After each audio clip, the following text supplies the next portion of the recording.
Hi guys, this is Manu Mishra. So welcome back with a session जिसमें आज हम लोग 31st ऑफ अक्टूबर के द हिंदू न्यूज़पेपर का एनालिसिस करेंगे। So here we start the analysis of today's newspaper. और आज का एनालिसिस जो है वो छोटा और क्रिस्प होने वाला है।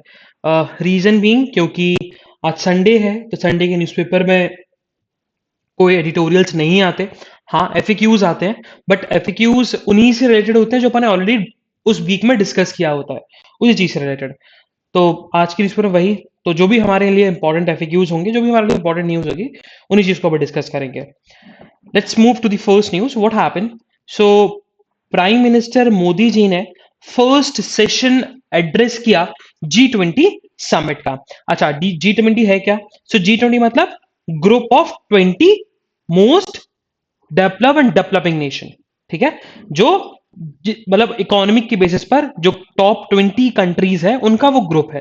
ठीक है, और अगर हम बात करें तो G20 की मीटिंग में मोदी जी ने कुछ अच्छी बातें बोली है। उन्होंने बेसिकली सबसे पहली बात तो इंडिया का कंट्रीब्यूशन बताया है कि पैंडेमिक के समय इंडिया ने कैसे कंट्रीब्यूशन किया। मेडिकल सप्लाईज दी अराउंड 150 कंट्रीज में। उसके बाद उन्होंने वैक्सीन भी सप्लाई करी कोवैक्स पोर्टल के थ्रू। ओके, एंड उन्होंने फिर ये भी बताया कि अराउंड इंडिया में 100 करोड़ लोगों को वैक्सीन दे दी गई है। सॉरी, 100 करोड़ वैक्सीन के डोजेस दे दिए गए हैं। देन उन्होंने एक चीज और बोली है, उन्होंने तारीफ करी है कि majority of the countries, around 100 से ज्यादा कंट्रीज जो है वो एक global minimum corporate tax introduce कर रहे हैं। ठीक है, uniform global minimum corporate tax introduce कर रहे हैं of around 15%, and that will prevent what tax evasion and money laundering. जो चीज हमने पढ़ी थी, ठीक है, जो पैंडोरा पेपर लीक हुए थे ना, पैंडोरा पेपर लीक्स में हमने ये चीज डिस्कस करी थी कि कैसे लोग टैक्स इवेजन करते हैं टैक्स हेवी नेशंस में जाकर, क्योंकि वहां टैक्स कम लगता है, वहां प्रॉफिट बुक करा दोगे। ठीक है, वहां पर प्रॉफिट दिखा दो तो भैया आपको वहां टैक्स कम लगेगा, क्योंकि टैक्स किस पे लगता है? प्रॉफिट पे लगता है ना। तो वही चीज है। तो मोदी जी ने इस चीज की तारीफ करी और यही बताया गया कि इंडिया ने अराउंड 5 बिलियन से ज्यादा वैक्सीन के डोजेज प्रोड्यूस करे। बहुत सारे नेशंस में, बेसिकली 150 नेशंस में अराउंड उन्होंने वैक्सीन को डिलीवर किया। एंड इंडिया में भी 100 करोड़ से भी ज्यादा वैक्सीन लग चुकी हैं। Moving further, so what government said, तो कल हमने मनरेगा के रेवेन्यू को, मैं मनरेगा के फंडिंग को लेकर हमने पढ़ा था कि भैया 21 स्टेट्स एंड यूटीज में फंडिंग जो है मनरेगा की खत्म हो गई है, बल्कि नेगेटिव में चली गई है, नेगेटिव बैलेंस बन चुका है। अराउंड 8,684 करोड़ रुपए का नेगेटिव बैलेंस जा चुका है। और बहुत सारे लोग ऐसे हैं जिनको अभी, मतलब बहुत सारे लोग ऐसे वर्कर्स हैं जिनको अभी पैसा मिला ही नहीं है। तो वही चीज गवर्नमेंट ने बोली है कि भैया जो इतना पैसा है ना, अराउंड 8.6 थाउजेंड करोड़, वो पैसा गवर्नमेंट देगी, है ना। वो नेगेटिव है, वो नेगेटिव बैलेंस को प्रॉपर तरीके से बैलेंस बनाएगी। और हाँ, इस साल अभी पूरा कंप्लीट तो नहीं हुआ, फाइनेंशियल ईयर पूरा कंप्लीट तो नहीं हुआ, अभी भी मनरेगा का जो बजट है उसमें और फंड एलोकेट किया जाएगा। लेकिन उसके लिए हमें थोड़ा वेट करना पड़ेगा, क्योंकि सप्लीमेंट्री बजट जो है वो इंट्रोड्यूस होना पड़ेगा। अब सप्लीमेंट्री बजट जो है बेसिकली वो नॉर्मल बजट से अलग होता है। मतलब सप्लीमेंट्री बजट मतलब ड्यूरिंग द फिजिकल ईयर अगर गवर्नमेंट को पैसे की जरूरत पड़ जाए तो सप्लीमेंट्री बजट इंट्रोड्यूस करते हैं। और सप्लीमेंट्री बजट में यूजुअली स्मॉल अमाउंट होता है, small amount as comparison to the normal budget.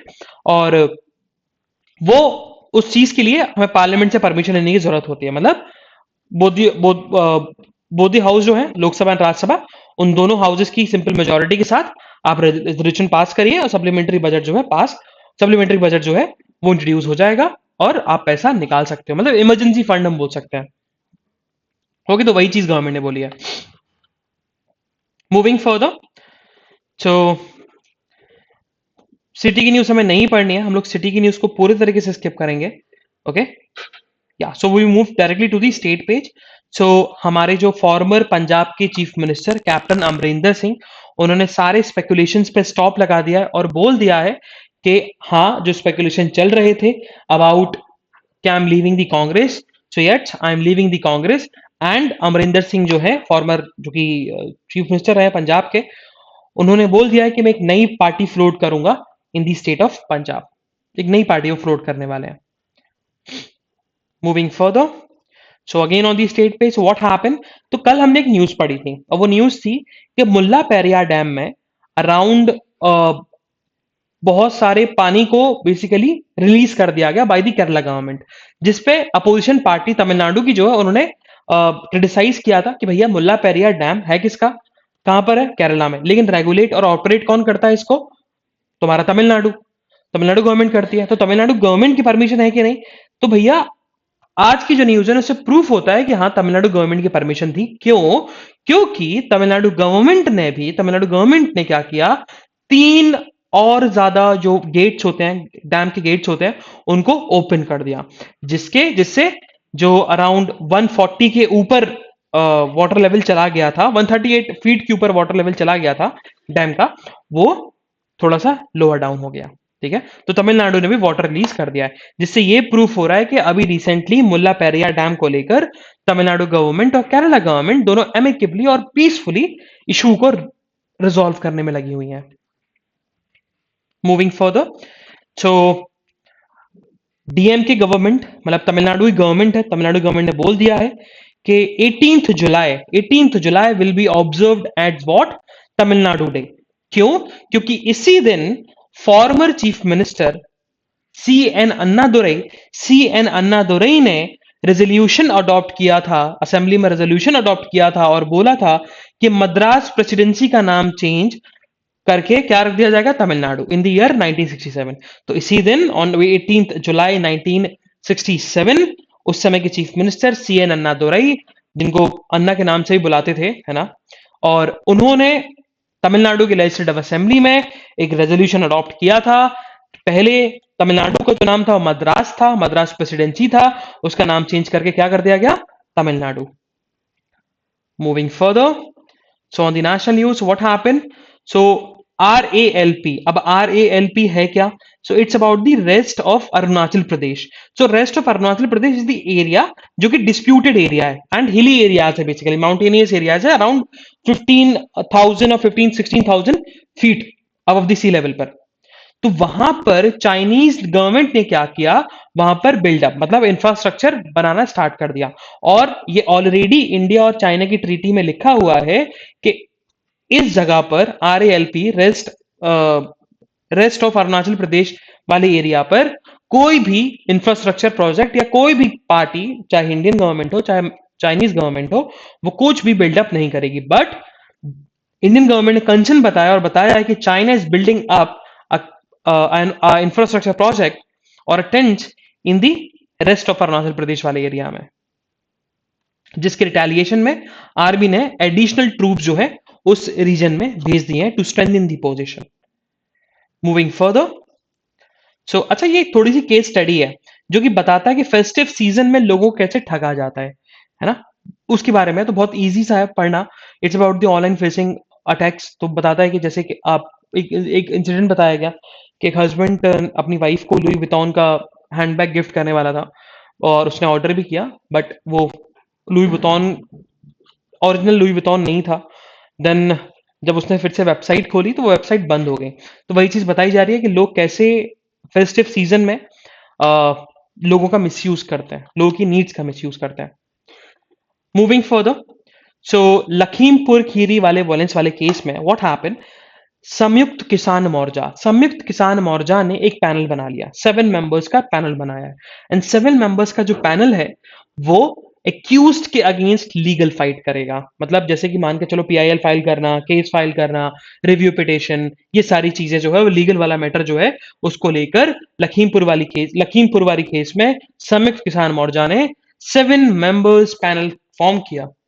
ठीक है, एडवोकेट्स क्या है वो 7 members panel of advocates form किया उन्होंने कि वह एक्यूज्ड को पनिशमेंट दिलवा सके। Moving further, so United States of America की ट्रेड रिप्रेजेंटेटिव जो है विथ हिज डेप्यूटी, है ना, तो Katherine Tai is a US trade representative, और उनकी जो डेप्यूटी है उनका नाम सारा बाइंची। तो सारा बाइंची जो कि deputy US trade representative and the chief US trade representative Katherine Tai, दोनों जो है वो अब एशियन ट्रिप्स पे आ रही हैं, और देयर आर स्पेकुलेशन कि बाय द डेट ऑफ 22 नवंबर वो इंडिया में ट्रेवल करेंगे, वो इंडिया में विजिट करेंगे। और बेसिकली अब क्यों कर रही है उसके बहुत सारे रीजन ये भी है, क्योंकि एक तो इंडिया के ऊपर जो प्रेफरेंशियल ट्रेड प्रोग्राम जो था इंडिया के ऊपर हट गया था, generalise system of preference list जो थी इंडिया के आइटम्स के ऊपर हट गया था, उसको 5 वापस से डाला जाए। और ये इसी वजह से किया जा रहा है क्योंकि इंडिया और रशिया के बीच में डिफेंस डील हुई है, जिससे इंडिया जो है S-400 मिसाइल सिस्टम खरीद रहा है। तो यूएसए नहीं चाहता कि इंडिया और यूएस के रिलेशन जो है, ट्रेड रिलेशन, वो खराब हो। मूविंग फर्दर, सो अबॉर्शन में अभी थोड़े से अमेंडमेंट रूल्स आए हैं। तो पहले जो अमेंडमेंट रूल्स आए थे वो अमेंडमेंट रूल्स ये थे कि वर्नेबल ग्रुप जो है, वर्नेबल वुमेन जो है, वो प्रेगनेंसी टर्मिनेट करा सकती हैं बाय 24 वीक्स, है ना, विद इन 24 वीक्स के अंदर। लेकिन डेफिनेशन स्पेसिफाई नहीं थी वर्नेबल ग्रुप्स की। उसमें सबसे बड़ा डाउट ये था क्या इसमें माइनर आएंगे, रेप विक्टिम्स आएंगे कि नहीं आएंगे। तो फाइनली जो अमेंडमेंट रूल्स आए उसमें minors, survivors of the sexual assault, इन लोगों को भी इंक्लूड कर दिया गया। तो जिसके चलते with the consultation, with the permission of 2 doctors, women's जो है, वर्नेबल विमेन्स, वो 24 वीक्स तक अबॉर्शन करा सकती हैं। सो भैया 12 हफ्ते तक अगर आपको अबॉर्शन कराना है तो एक डॉक्टर की परमिशन चाहिए। अगर आपको 12 हफ्ते और 24 हफ्ते के अंदर में अबॉर्शन कराना है तो 2 डॉक्टर की परमिशन चाहिए। और इसमें अभी रिसेंटली अमेंडमेंट रूल्स में सेक्सुअल असॉल्ट के survivors and minors and foetus malform मतलब अनबॉर्न बेबी जो है, अगर पूरे तरीके से फॉर्म नहीं हुआ है तो वही फीटस मतलब वो अगर बॉर्न होता है तो वो फिजिकली हैंडीकैप या मेंटली हैंडीकैप बॉर्न होगा, या बोथ। तो इन तीनों ग्रुप्स को भी वर्नेबल वुमेन की डेफिनेशन में जोड़ दिया गया। Now they can terminate there pregnancy with in 24 weeks. Moving further, so what happen, तो अभी एक माइग्रेटरी सीजन आने वाला है। सो एक तरीके की टर्टल होती है जिसका नाम है, type of turtles, Oliver riddle sea turtle. Okay, तो ऑलिवर रिडल सी टर्टल जो है वो बेसिकली हम बात करें तो एग्स देती हैं, मतलब वो उनका एक तरीके से हम बोल सकते हैं, बट मुझे टर्म अभी याद नहीं आ रहा जिसको हम बोल सकते, नेस्टिंग। नेस्टिंग, सो नेस्टिंग मतलब कि जो एग्स देना, ठीक है, एग्स देना। तो इस सीजन में एग्स जो है, वो ये वाले टर्टल जो है वो सी बीचेस पे आते हैं, एग्स देते हैं और चले जाते हैं। लेकिन उड़ीसा में क्या है, उड़ीसा में कुछ कुछ रीजन है जहां पर ऑलिवर रिडल सी टर्टल्स आते हैं, एग्स देते हैं, और वहां पर पोचिंग होती है। मतलब उन एग्स को बेसिकली जो लोग होते हैं वो ले जाते हैं। अब उनका इंटेंशन नहीं होता कि भैया कि हम इन इंडेंजर्ड एनिमल को या इस इंडेंजर्ड मैमल टर्टल्स को हम उनको हार्म पहुंचाएं या उनकी लाइफ को हम खत्म करें, क्योंकि ये बेसिकली ये थोड़े से स्पीसीज कम बची हुई है। तो उड़ीसा गवर्नमेंट ने एक बहुत अच्छा स्टेप लिया। उन्होंने क्या किया, उन्होंने एक ऐप लॉन्च किया है। उस ऐप लॉन्च में आप ट्रेवल कर सकते हो, लेकिन आप फिशिंग भी कर सकते हो, ठीक है। वो ऐप बता देगा, अगर वो ऐप ये है कि वो रीजन बताएगा कि इन रीजन में आप फिशिंग नहीं कर सकते क्योंकि इन रीजन में ऑलिवर रिडल सी टर्टल्स हैं वो नेस्टिंग करने आते हैं। तो इसलिए आप वहां पर नेस्ट मत करिए, वहां पर आप बेसिकली फिशिंग मत करिए। नो फिशिंग अलर्ट जोन बता देगा वो ऐप, तो जिससे लोगों को पता होगा कि कहाँ फिशिंग करनी है, कहाँ फिशिंग नहीं करनी। Moving further, so what happen, तो कल एक वीडियो आया, और वीडियो था लेबनान कंट्री जो है, मतलब गल्फ में ही लेबनान कंट्री है, तो लेबनान कंट्री के एक मिनिस्टर का। और उस वीडियो में लेबनीज मिनिस्टर ने क्रिटिसाइज किया सऊदी अरेबिया को, क्योंकि वो यमन वॉर में पार्टिसिपेट कर रहे हैं। सो यमन वॉर में हाउतीज और यमन गवर्नमेंट के बीच में वॉर हो रही है, सिविल वॉर हो रहा है और अभी तक चल रही है। तो यमन जो लेबनीज मिनिस्टर है उन्होंने बोला कि सऊदी अरेबिया को अब यमन वॉर में इन्वॉल्व नहीं होना चाहिए और जो यमन वॉर चल रहा है उसको खत्म कर देना चाहिए, जो कि 4 साल से चली आ रही है। इसके रिटेलिएशन में 4 गल्फ कंट्रीज ने अपने डिप्लोमेट्स को रिमूव कर दिया लेबनान से, जिससे एक तरीके देखा जाए इकोनॉमिक टाइज और डिप्लोमेटिक टाइज जो है वो एक तरीके से एंड पे आ गए इन 4 गल्फ कंट्रीज और लेबनीज के बीच में, लेबनान के बीच में। कौन कौन सी 4 कंट्रीज है, तो UAE, Saudi Arabia obviously, then Bahrain and Kuwait. These are the 4 nations जिन्होंने अपने डिप्लोमेट्स विड्रॉ कर लिए हैं फ्रॉम लेबनान, जिससे डिप्लोमेटिक रिलेशनशिप और आपका तुम्हारा क्या बोलते हैं ट्रेड टाइज जो है वो अब खत्म हो जाएंगे। Moving further, so officials, health officials of the Chinese government, उन्होंने बोला है कि चाइना में कोविड 19 का आउटब्रेक अब बहुत रैपिडली तरीके से फैल रहा है। तो एक तरीके से चाइना में बहुत कंट्रोल में आ गया था, लेकिन अब फिर से हेल्थ ऑफिशियल कहना है कि कोविड 19 जो है वो बहुत रैपिडली तरीके से आउटब्रेक हो रहा है in the country of China, ये बोला है उन्होंने। Moving further, so on the FAQs ये वाला चीज पढ़नी है। What is the controversy over Mulla Periyar. तो मैंने मुल्ला पेरियार को लेकर सारी चीज डिस्कस करी है। What is the status now, मैंने डिस्कस किया। अब ये पूछा गया मुल्ला पेरियार डैम क्यों है इतना बड़ा contention, bone of contention between these two states, ये चीज बताया गया। लीगल बैटल्स क्या है, सोशल इश्यूज क्या है, तो ये सारी चीजें पढ़ो, समझ में आ जाएगा। ठीक है, हमने ऑलरेडी डिस्कस किया हुआ है। हाँ, एक बार मैंने ये बोल दिया था 199 ईयर की लीज, तो इट्स 999 ईयर की लीज है वो। ठीक है, इट्स 1000 ईयर लीज की है, not 200 years lease. Moving further, so on the economic news, एक इंपॉर्टेंट न्यूज है। व्हाट हैपन, सो एक रेटिंग एजेंसी है इंडिया की ही, EY इंडिया। सो EY इंडिया का कहना है कि मोदी जी ने जो 2019 में बोला था कि by the year of 2050 India को वो $5 ट्रिलियन की इकोनॉमी बना देंगे, लेकिन बिकॉज ऑफ द पैंडेमिक और because of the report submitted by the IMF projection, latest projection submitted by the IMF, India का जो 5 मिलियन ट्रिलियन ग्लोबल इकोनॉमी बढ़ने का जो एम है, गोल है, वो अभी 3 से 5 ईयर्स और ज्यादा बढ़ गया है। तो हो सकता है कि बाई द ईयर ऑफ 2030 या 2019 हम लोग $5 ट्रिलियन की इकोनॉमी बन जाए, but not by the year of 2050। ये बेसिकली बोला है EY इंडिया ने। Moving further, so sports news में ऐसी कुछ न्यूज नहीं है जो हमारे एग्जामिनेशन पर्सपेक्टिव के लिए इंपॉर्टेंट हो। So this is the analysis of today's newspaper, है ना। तो हम लोग कल फिर मिलेंगे with some exciting news, some exciting current affairs.